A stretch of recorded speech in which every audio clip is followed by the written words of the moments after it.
Welcome. Every time at New Year, I like to make aspirations. It's a little moronic, maybe. It is a good way for me to evaluate and focus, and it's been a big part of my life. But I always remember this one beautiful quote from a monk who wrote something to the effect of another new year, no change, same foolish monk. I kind of like that, you know.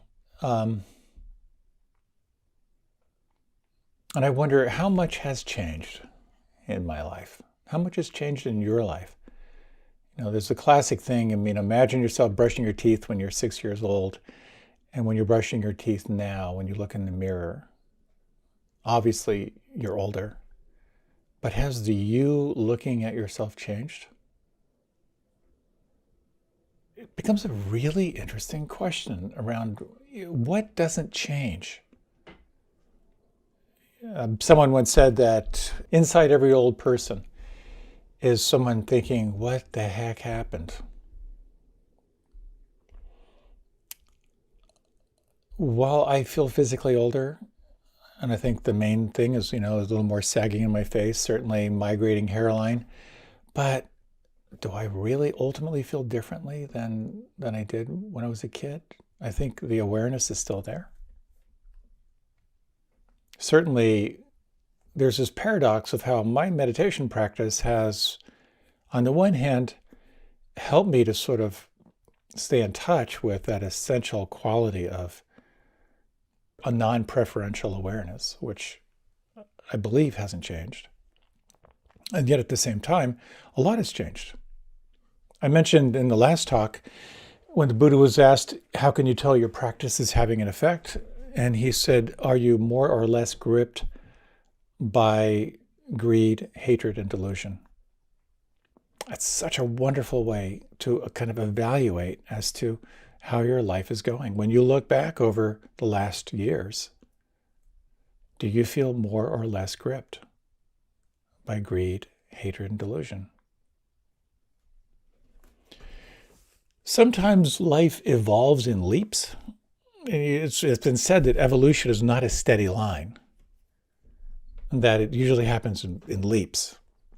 And so sometimes we have these profound insights that arise. We suddenly a recognition of like, oh my gosh, the scales have fallen from my eyes and now I see clearer. And sometimes practice is comprised of these insights, but not for everyone. Pema Chodron spoke about this. She has been meditating for ever. And she said, when I hear about people having breakthroughs, she said, I always get a little jealous because I've never had a breakthrough. But when I look back over my life and my practice, I realize that I'm a different person than I was a year ago or 2 years ago. She said, for me, life has been a practice of gradual awakening. Practice has been a practice of gradual awakening, and that may be so for you. It's a sacred, classic hero's journey we're on. To feel the call to practice and then to pursue it. We are navigating this life which is filled with so much distraction. The 8 worldly winds. You're trying to find your way through life and you're buffeted by desire and by aversion. The desire for success, to win, for fame. And by the fear of failure, of shame, of pain, of loss. How do we find a steady way through? For me, this has been the power of my own practice. And I would like to, in this little time, is to continue where I left off last time. I spoke about the call to practice. and how we have this drive to be somebody. And that drive to be somebody evolves into the drive to be somebody special. And ultimately, I think, the call to be nobody special when we set it all down. The call to practice, it's huge and it's rare. There's some line, I think it's in the Vedas, that says, to take human form is rare. To take human form and be exposed to the Dharma, to truth, to perennial truth, extremely rare. To take human form, to be exposed to truth, and to contemplate perennial truth, even rarer. To take human form, to be exposed to truth, to contemplate truth, and to engage in the act of practice, extraordinary. And to take human form, to be exposed to truth, to contemplate truth, to practice, and to give yourself to it fully, the rarest of the rare. And so something has called you to practice. Something's called you to listen to this talk. And I truly honor that. One of the greatest joys in my life has been to be around people who are sincerely practicing. My 24 years in an ashram, in a spiritual community, as I would say, how incredible it is to be surrounded by maniacs for God. To be around people who want what you want. It's fantastic. Because we truly resonate with the people we spend the most time with. My classic joke, which you may have heard. I read a Forbes article saying if you take your 5 best friends, average their income, it's probably your income. When I read that article, I had a profound realization. I needed new friends. But the truth is, we do resonate with people we spend the most time with. And it's one of the most important elements in practice is to align yourself with people who want what you want. I had mentioned before my introduction to meditation when I was 15, which happened to be transcendental meditation or mantra meditation, which became for me my staff. I hung on to it for all it was worth, partially out of fear, because I could feel how my life would kind of fall apart when I didn't have that grounding, and partially out of incredible joy. The presence it gave me, the confidence it gave me, it's fantastic. As I mentioned in that talk, I felt like I had the keys to the secret garden. And so I pursued it. I was very, very engaged into the TM community, Transcendental Meditation. I did advanced courses. I assumed I would be a teacher.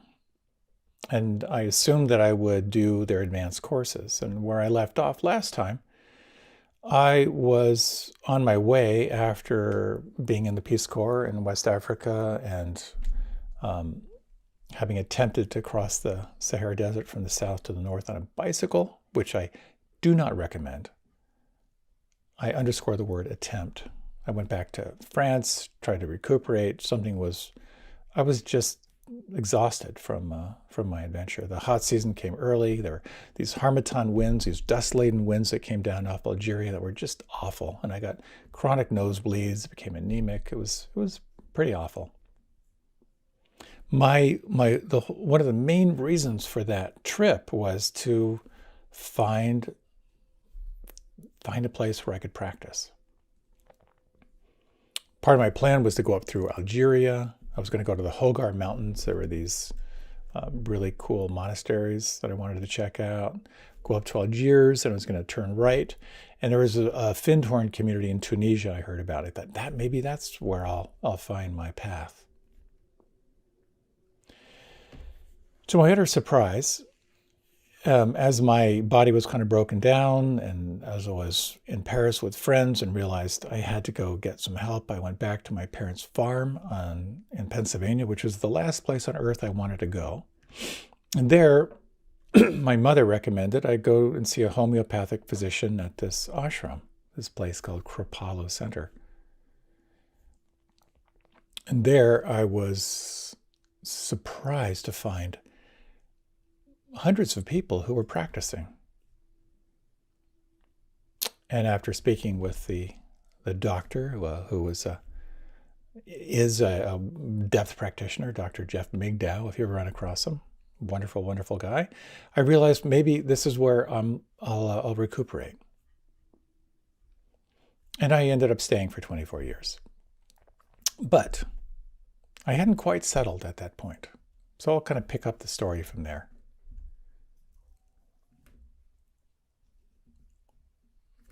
One of the interesting paradoxes of where we kind of left off was that when you practice, when you are kind of letting go of the natural desire of the mind to move into greed, to move into hatred, and to be confused, when you let that go and let yourself be refreshed from presence, you'll feel more alive. As I mentioned last time, you feel better. You feel your anger better, your rage better, all your just undigested experiences better, but you also feel joy, compassion, kindness. You feel all that better as well. And I certainly felt much more alive in my life. And in the transcendental meditation culture, one of the courses to take was called the Siddhi course, Siddhis. The Siddhi were these practices that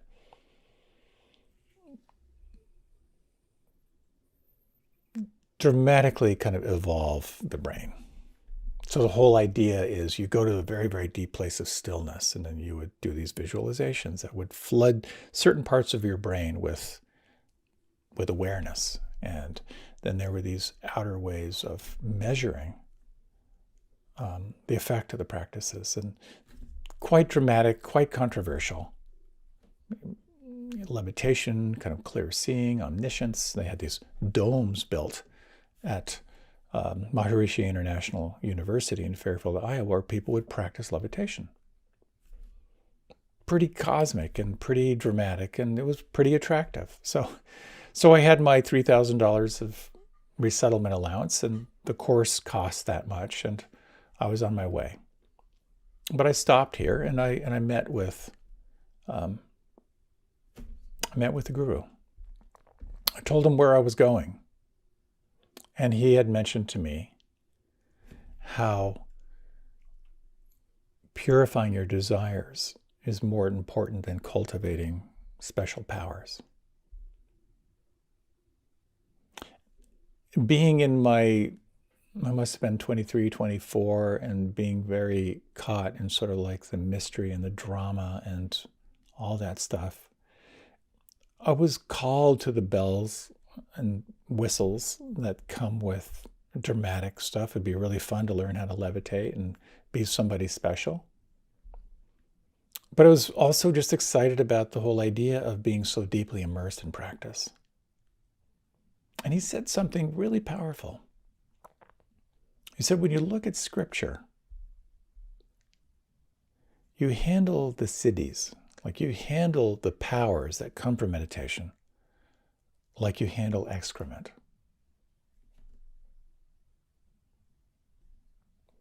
You don't play with it. And he talked about how if you don't purify your desires, whatever merit, whatever benefit comes out of your practice is going to go into those, you're going to pour it into those desires, which are just going to get you into more and more trouble. And my God, we see this all the time. You see this with people who are really, really young and get really famous. And you see what they do when their desires aren't purified, the trouble they get into. That clicked. That really clicked for me. And I thought, that's true. I need to focus on that. And so I elected to kind of move into the ashram.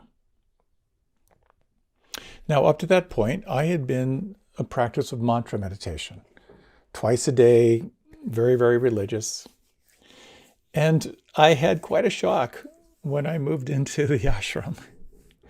There were really wonderful people in the ashram. And I remember someone saying to me, "Oh, are you coming to meditation tonight?" And I thought, wow, well, yeah, I love meditation. So I went to meditation, and I was in the back, and here was this room full of people, and everyone's wearing white. I didn't have any white clothes at that time. And then in comes the guru, this guy I was just talking to that afternoon, and he's wearing a robe, and he looks the part. I mean, totally looks the part of the guru. And he's sitting up front, and he has a harmonium, which is kind of a little organ, and you have a bellows, you move with your hand. And he starts chanting. And the place kind of goes wild. And by wild, I mean crying, emoting, pretty nutty.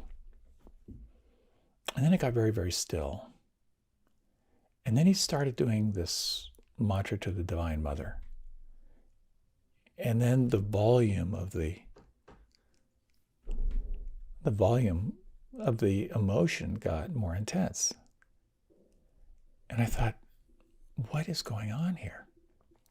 And then at some point, as he's playing the harmonium, he stops, and then he goes, "Ha!" like that. And this shockwave went through the room. And I was in the back, like against the wall, like, what the? But I watched people, it would hit them. And then it hit me right in the chest. And I just felt this warmth coming over me. And I got very, very quiet. And it was bedlam in the room. People shaking, people dancing, people crying. And I thought to myself, what? Everyone is so nice during the day. What the heck is this? And I learned about Shaktipat and Shaktipat Diksha. So Shaktipat Diksha is the capacity to awaken energy in other people. And my teacher's teacher was a very amazing teacher, Swami Kripalu, after whom this center was named. He had practiced meditation for ever since he was a young boy, but he had been in silence, I believe, for 19 years, practicing 10 hours a day. And he had just gone back to India to die just before I moved in. And he sort of, according to the story, gave this capacity to his primary student, who was the guru in residence. So every morning and every night for about 4 months, I was getting microwaved. And I found with people like dancing and shaking and barking and all that stuff, the next day I was shaking and barking along with everyone else. I just felt this energy. Wow, really, really. It was a drug. It felt like a drug. And I wanted more. And so did everyone else. So I abandoned my transcendental meditation practice because there wasn't time. The schedule was 6.5 days a week of seva, of selfless service. You're given a job. You had Sunday afternoon off. And living in the ashram was like military. In fact, I was living in a tent in the campground there. And someone came and set up his tent next to mine. And he happened to be in the military. He had been the helicopter pilot for Swami Satchidananda. And he was doing his 2 months a year service locally So he was camping. I got all these great photos of him taking off his flight suit and having his yoga whites underneath. But he told me how much living in an ashram was like living in the military. You had a tightly controlled schedule. You had a uniform. You were told what to do. And the whole focus was on service. Just kind of like do what you're told and kind of surrender to the flow. It was a very profound time for me. 6.5 days a week of really, really focused work. Starting in the morning very, very early with yoga and meditation. Every night ending with yoga and meditation and chanting. So the form of practice we did at that time was very much along the lines of classical yoga. And this became something I really have come to embrace. I'd like to talk a little bit about it and offer some reflections for you to kind of sense, is there anything in here that resonates for you? What I discovered was practicing in the context of Raja Yoga is a very interesting way to practice. The analogy that I like to use is that what Raja Yoga says, and I'm way oversimplifying here, is that if you want to get to the top of the mountain, you have to start at the bottom of the mountain. And the very bottom of the mountain has to do with your ethical behavior. Where are you leaking energy? And so, like in all traditions, just like we have the 10 Commandments, and we have all the other ethical guidelines in all the traditions, yoga has the yamas and niyamas, the observances and restraints. In Buddhism, we have sila. The 10 Commandments are very similar to the observances and restraints. The main difference is they're not so much thou shalt not, as opposed to a description of an awakened person. An awakened person doesn't steal. An awakened person doesn't create harm to others, etc. That's the foundation. And what this does is when you are consciously not murdering people, your meditation's going to be a little bit clearer. It's setting up riverbanks. I'm not going outside of these riverbanks. And what happens is your energy gets more focused. So the next step you do is you focus on purifying the body through asana. So purifying the body is consciously moving in and releasing the deep-seated tensions in your body. It's about actively engaging. What am I holding on to? Where am I holding it? How can I let go? When you release that deep-seated tension, of course, you're freeing up energy. You've got energy available. Now, then you can move to the next step, which is consciously using breath. Breath is a very powerful way to focus your attention.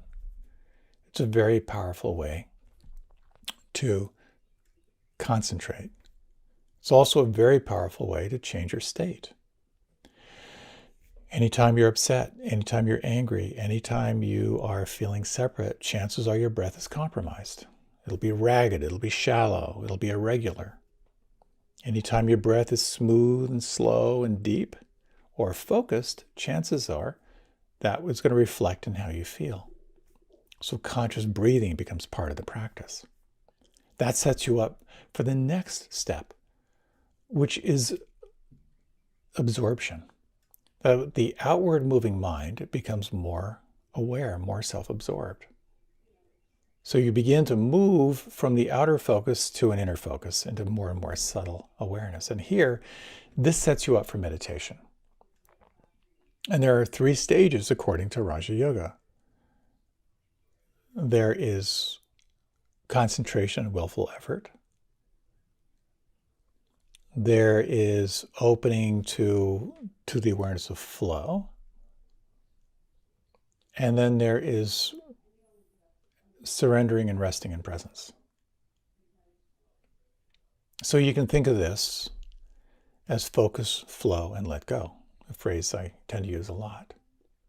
So if you're a yogaphile and you're familiar with these stages of yama, niyama, ethical behavior, asana, purifying the physical body, pranayam, working with breath, pratyahar, the drawing inward, and dharana, dhyan, and samadhi. This is the formula for practice. And it's the formula that I used for many, many years. You can play with a ratio of how you use that. And because we were young and we were also doing a lot of other deep austerities, we're moving a lot of energy. The breath techniques can be as simple as, controlling the breath, matching the length of the in-breath with the length of the out-breath, as we do quite often in meditation. But they can also involve balancing both hemispheres of the brain using Nadi Shodhana and Anulom Vilom. It's also energizing the body with fast, rapid breath. We did all those practices. And the practice that we also did, very, very different from what I'd ever done before, was really focusing on moving the energy up. When you free up all that energy, you're moving subtler and subtler and subtler. And we would do a third eye meditation where we would bring our attention kind of here, which can be quite a phenomenal experience. Dramatic. Not a practice that I do anymore. So this practice of moving through these stages from the gross to the subtle, very, very powerful. But it was also coupled with really kind of a couple other elements. One of them was the whole idea, the whole concept of seva, S-E-V-A. Seva is a reference to the selfless service. It's really about that purification of desires that I was talking about earlier. It's about letting go of your agenda and opening into being of service to others, like losing yourself in service to others. So that's kind of what we did, 6.5 days a week. So that was very, very powerful for me. The idea of actively engaging, but letting go of the fruits of my action. Channeling the energy into service. But of course, these were kind of heady days in ashrams back in those days. So we added a little more to it. Again, the whole idea is turning your attention toward the divine, tightening the riverbanks to stay focused. And we engaged into a practice of what's referred to as brahmacharya. The word brahmacharya is translated roughly as renunciation. Another way of articulating that is renouncing what takes you away from your goal. What that involved for me and for the community was a poverty vow. So for many, many years, I received $28 a month in exchange, clothing, food, all that stuff. After I think about 12 or 13 years, that got bumped up from $28 a month to $35 a month. I remember being with some friends once, and one of my friends was an executive, sales executive. Another friend was, he ran a magazine, and they were talking about money. And I said, yeah, I make about 400. And they were like, I could just see them going like 400 a week, a day? I said, yeah, 400 a year. But I really liked it. I loved the focus. I felt like it was all working for me. But one of the elements, just to name it, and this could be a separate talk, is taking a vow of celibacy. Again, letting go of what takes you away from your goal.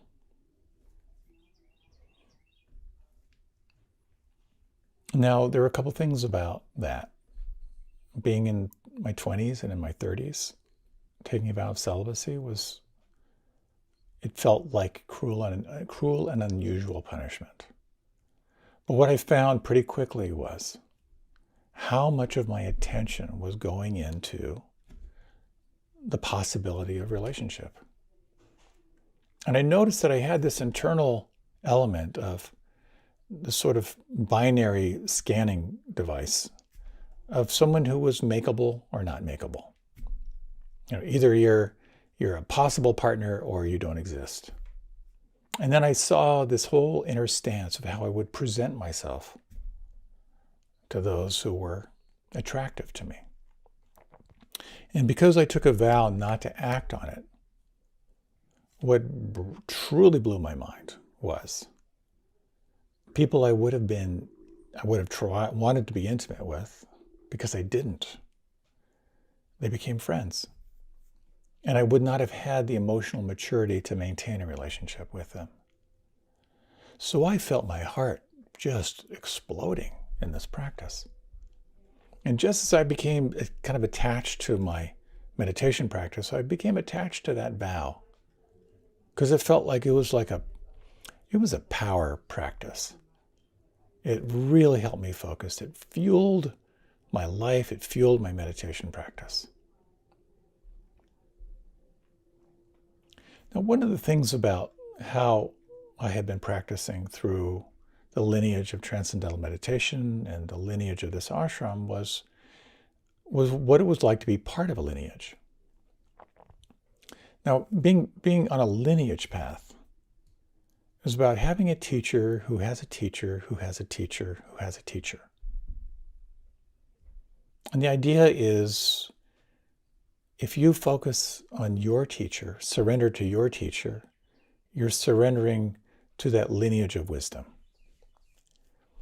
There's some positive things about this. There's hopefully a sense of quality control. That your teacher's teacher selected your teacher because they were worthy.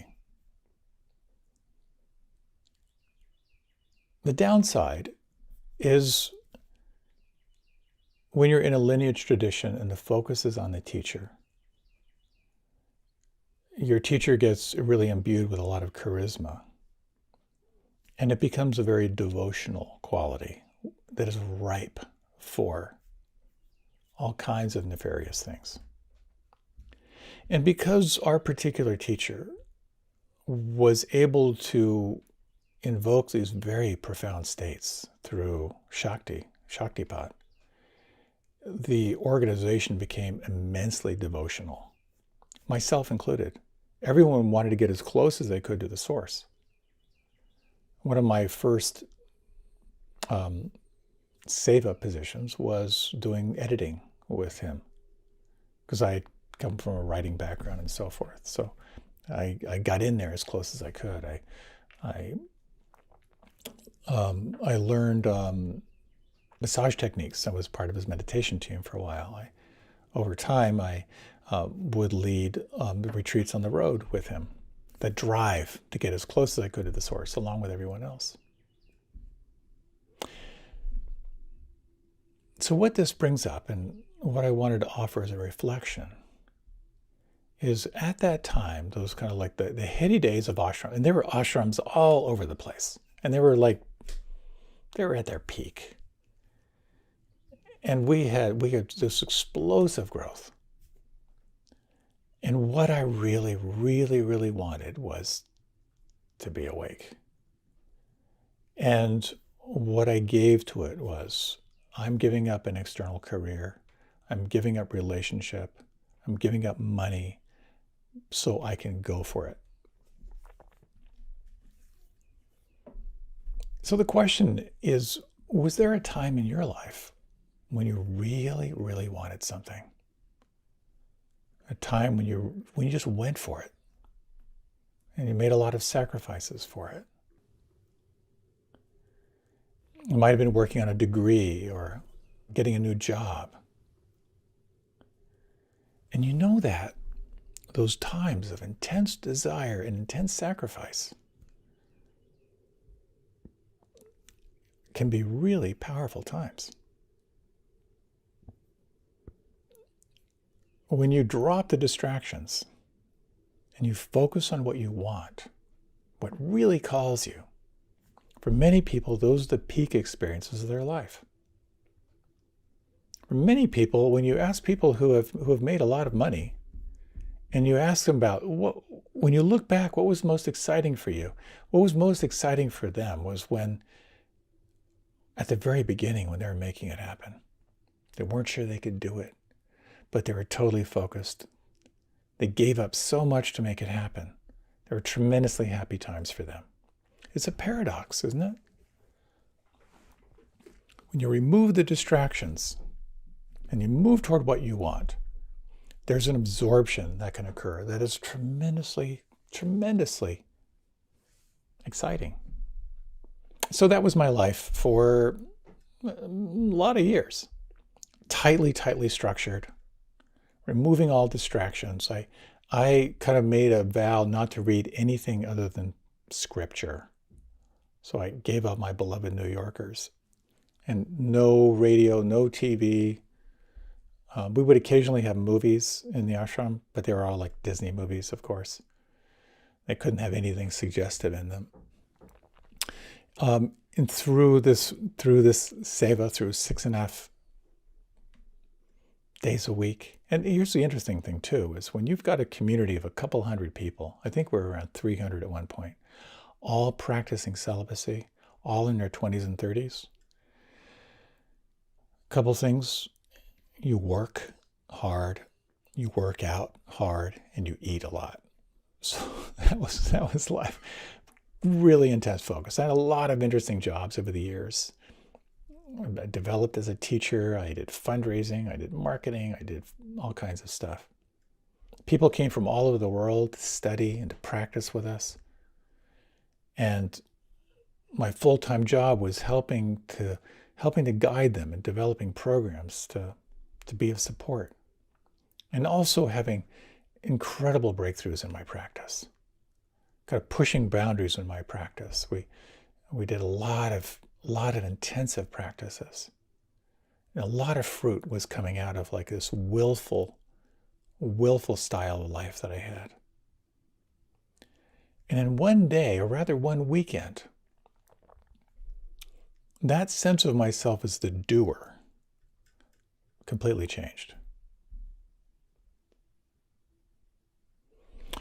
We had a teacher who came to our community, and his name was Rishi Prabhakar.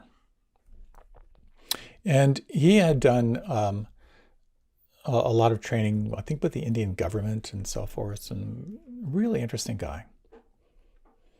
And there are a couple things I wanted to say. I'm not going to go into the details, but at some point, the ashram where I lived completely came tumbling down. A lot of it was kind of abuse of power and so forth.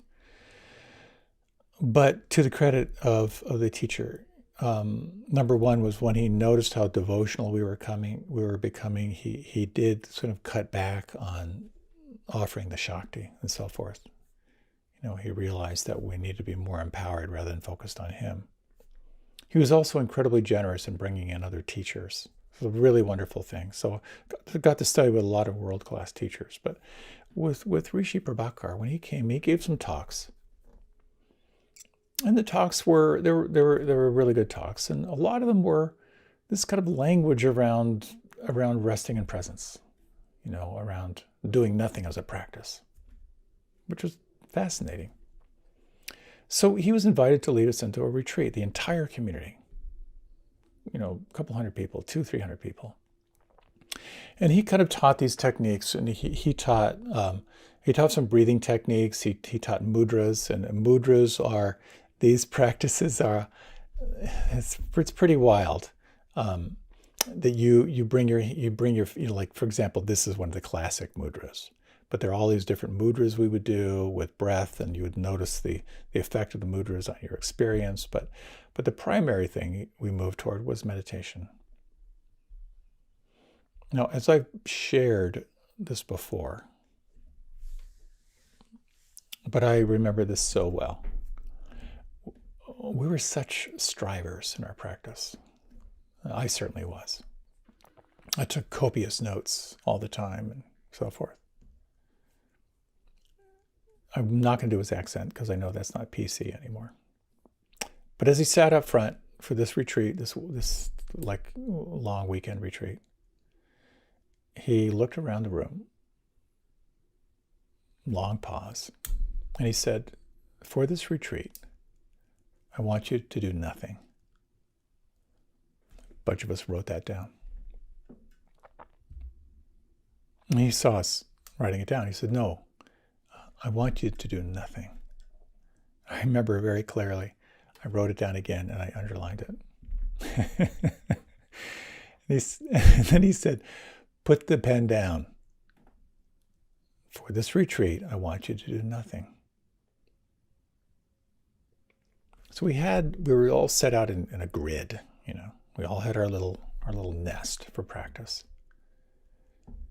And I remember distinctly looking over my shoulder and thinking, I wonder if I'm doing nothing better than she's doing nothing.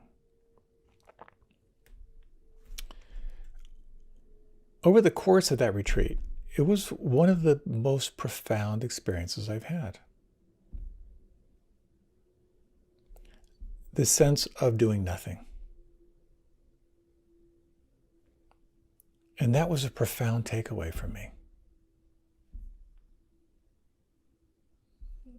I'm aware that time has passed really, really quickly, so let me just say this. There are practices about doing that are tremendously helpful. That when you focus, when you concentrate, you gather your attention. You set up these riverbanks for your practice. Where are those practices leading you? And what I would offer is those practices lead you to presence.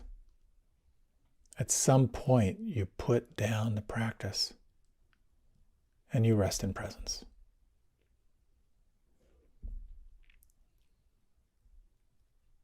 For many, many years, I thought the goal of practice was to be the witness, to be that non-preferential observer. And you know, when it's like when you're in that place of the witness, you are the observer and you're not reactive and so profound. The question becomes, what is it that's behind the witness? As Sri Nisargadatta says, to be the light behind the witness. And this points toward the practices of being. As I have just a couple minutes left, why don't we close with a short reflection? If you like, you can close your eyes. Notice the breath and just sense, if you can, just track the next 3 breaths. And notice the doing, the concentration.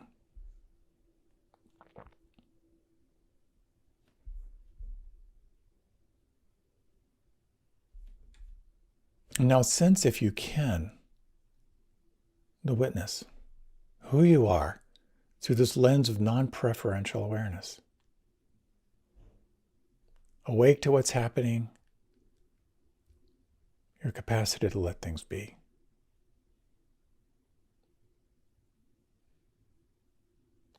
And now imagine, if you can you imagine the light behind the witness?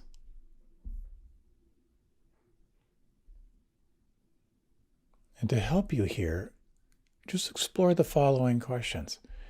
Is there anything right now, in the body or the mind, that could relax or soften or let go?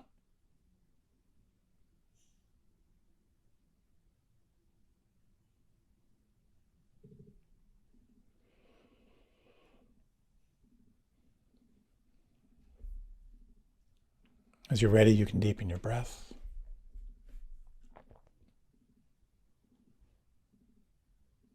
As you're ready, if you like, you can open your eyes.